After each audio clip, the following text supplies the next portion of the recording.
Hello' বন্ধু বান্ধৱীসকল, কি খবৰ আপোনালোকৰ? আৰু মোৰ নিচিনা কোনে এনেকৈ বৰ হৈ থাকে বাৰু?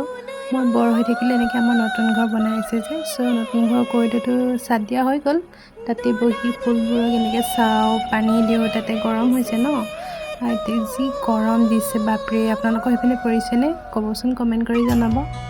বহুত গৰম। আৰু এয়া বৌয়ে আম কাটি খালে, ইয়াতে বহি খাই বৈ অফিচলৈ গুচি গ'ল। অফিচত মানুহ অহা দেখি 10টা বাজিছেহে, কিন্তু বহুত গৰম হৈছে মই যেতিয়া ভিডিঅ'টো ৰেকৰ্ড কৰি আছোঁ। এয়া হ'ল কৰিডৰটো হৈ গ'ল, এইটো পাকঘৰ মানে ডাইনিং ৰুম আৰু ডাইনিং ৰুমৰ ইফালেদি এইটো সোমাই যায় পাকঘৰ হয়, কিটচেন। ইফালে এনেকৈ সোমাই যোৱা দিছোঁ, অলপ ডিজাইন দি দিছোঁ আৰু সেইকেইখনত ডিজাইন দিবলৈ দিছোঁ। মোবাইলত চাই দিছিলোঁ ডিজাইনকেইটা, অকণ ভাল লাগিছে মোৰ। তেনেকৈ সোমাই গ'লোঁ। সোমাই এইটো পাকঘৰ হ'ল ডাইনিং ৰুমৰ পৰা। এইজোপা হ'ল গ'ল নেমু টেঙা। মই যেতিয়া পাকঘৰ দম ন, ঘৰ দম তেতিয়া এইফালেদি খিৰিকী দিয়ে ভাত বনাই পেলাই গোল নেমু চেপি খাব পাৰিম। গোল নেমু এইবছৰ প্ৰথম লাগিছে। 50-60টামান সৰিলে বতাহত, আৰু 50-60টামান বোধকৰা আছে আৰু গছত।